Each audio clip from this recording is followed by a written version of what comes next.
Kita adalah menceritakan tentang bagaimana di sini Tuhan kita Yesus Kristus menegaskan.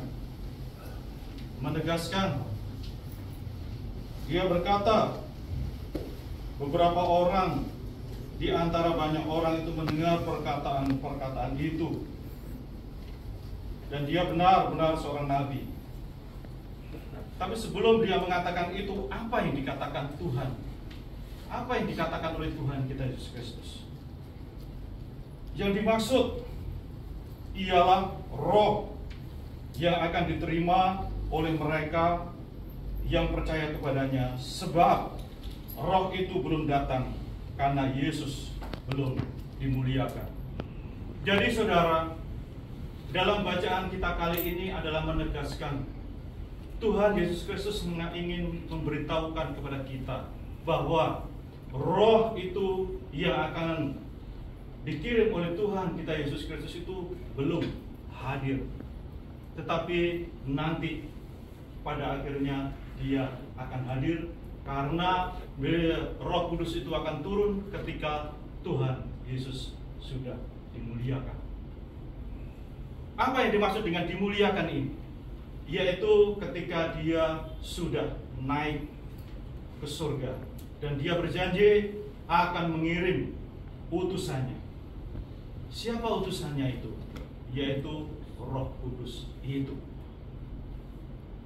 Sehingga dia mengirim utusannya itu sampai dia dimuliakan. Makanya sebelum dia dimuliakan, Roh Kudus itu tidak akan pernah turun. Maka menunggu supaya dia dimuliakan dulu, bahwa Roh Kudus itu akan turun. Saudara, mungkin masih ingat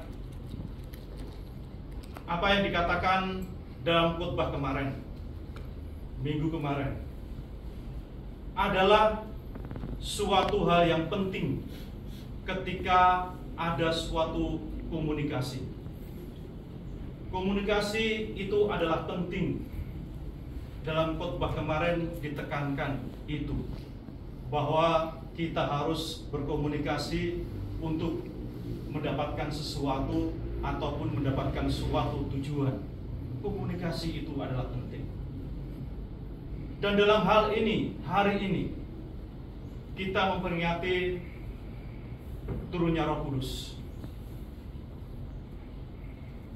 Dan ini juga merupakan suatu komunikasi. Komunikasi kita akan baik ketika kita bisa berkomunikasi antara satu dan yang lainnya. Tetapi komunikasi itu tidak bisa hanya kepada satu dan yang lainnya, tetapi kita pun perlu komunikasi dengan Allah. Ini penting saudara, bahwa kita juga penting komunikasi dengan teman-teman yang lainnya, tetapi kita juga penting untuk komunikasi dengan Allah. Makanya Allah selalu ketika dia naik, dia mengirim utusannya supaya kita dapat melanjutkan komunikasi yang telah diajarkan oleh Tuhan Yesus, yang diteruskan dengan para rasul, sehingga komunikasi dan ajaran-ajaran itu akan tetap terjaga. Dan apa yang terjadi, saudara? Ketika para murid-murid itu berkumpul, ada angin dan ada suara, mungkin seperti sirine, dan Roh Kudus itu turun. Ada salah satu almarhum diakon kita yang di sini. Dulu dia datang ke tempat pemakaman dari kubur dari Tuhan kita Yesus Kristus, dan dia mendapatkan diizinkan untuk melihat mukjizat yang terjadi di sana, bahwa setiap masa Paskah kubur Yesus itu akan mengeluarkan api, dan sebelum api itu keluar ada semacam kayak sirene dan ada semacam kilatan-kilatan. Menurut beliau adalah seperti itu, dan beliau menyaksikan itu semuanya. Dan ini terjadi juga dalam Alkitab. Ini disebutkan juga ketika Roh Kudus itu akan turun, ada suara gemuruh dan ada api Dan apa yang terjadi? Para murid bisa berbicara dengan bahasa macam-macam. Bahasa inilah yang akhirnya banyak orang yang datang di situ mengerti. Karena dia berkata, dia bisa berbicara dengan bahasa kami. Dan di situ banyak sekali orang-orang di situ. Dia mampu berbicara dengan bahasa itu. Coba seandainya pada waktu itu, ketika dia tidak berbicara dengan bahasa itu, mungkin komunikasi itu tidak akan pernah terjadi. Komunikasi itu tidak pernah akan terjadi, yaitu mengabarkan tentang ajaran dari Tuhan kita Yesus Kristus. Tidak pernah akan terjadi. Lalu, saudara yang dikasih Tuhan, kenapa bahasa yang berbeda-beda ini ketika Roh Kudus turun dan semua mengerti satu, yaitu tentang kemuliaan Allah? Ini merupakan tipologi di mana pada waktu Menara Babel orang ingin menyamakan kedudukan Allah. Dia membangun Menara Babel tinggi sekali, tetapi Allah tidak menyukai. Maka dikacaukanlah bahasa itu, sehingga tidak akan mampu menyamai Allah ataupun menyombongkan diri untuk kemuliaannya. Tetapi pada waktu saat ini, bahasa yang dulunya dikacaukan oleh Allah, saat ini, pada saat turunnya Roh Kudus ini, bahasa itu disatukan hanya untuk memuliakan nama Allah. Makanya dalam gereja kita, gereja Ortodoks, ketika kita merayakan perayaan Pentakosta ini, kita merayakan dengan beberapa bunga-bunga dan beberapa daun-daunan. Dan ada beberapa tradisi juga, dia akan meletakkan daun-daun di bawah. Itu adalah simbol dari tunas-tunas, di mana ketika Roh Kudus itu turun, tunas itu akan bermunculan dan bermunculan.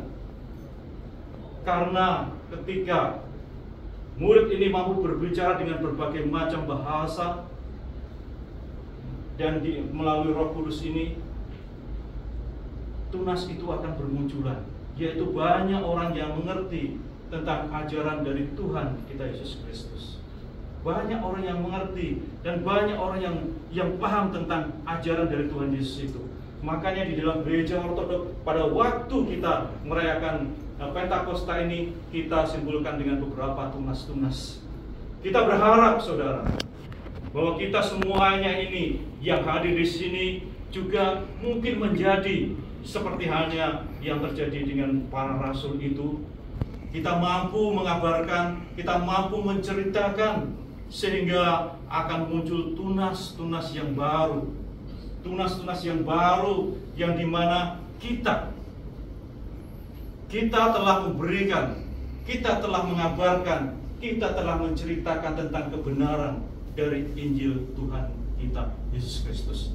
Dan kita semuanya berharap bahwa kita semuanya bisa dipakai oleh Tuhan untuk menanam tunas-tunas itu. Dan mungkin saat ini juga tunas kita belum tumbuh. Saat ini mungkin Tuhan akan menumbuhkan tunas-tunas yang baru di dalam diri kita. Mungkin dulu kita punya cabang, tetapi tidak ada tunas yang muncul. Saat ini mungkin saat turunnya Roh Kudus ini, kita akan mempunyai tunas-tunas yang baru. Mungkin dalam tunas itu akan muncul, mungkin akan bercabang, dan mungkin akan berbunga, dan mungkin juga akan berbuah. Dan kita berharap ketika itu semuanya berbuah, buah itu kita berharap bahwa buah itu mampu bermanfaat, bukan untuk diri kita saja, tetapi biarlah buah itu juga bermanfaat bagi saudara-saudara kita yang lain. Saudara yang dikasih Tuhan, marilah kita berlomba-lomba untuk diri kita sendiri, untuk membuat tunas yang ada dalam diri kita, dan supaya tunas itu benar-benar tumbuh dan berkembang dan menjadi cabang. Marilah kita berlomba-lomba untuk membuat itu semuanya di dalam diri kita, bukan untuk menjadi yang pertama, tetapi untuk mencapai kepada garis finish, supaya tumbuh itu benar-benar mulia dan dimuliakan dalam nama Bapa, Putra, dan Roh Kudus. Mari kita lanjutkan liturgi suci.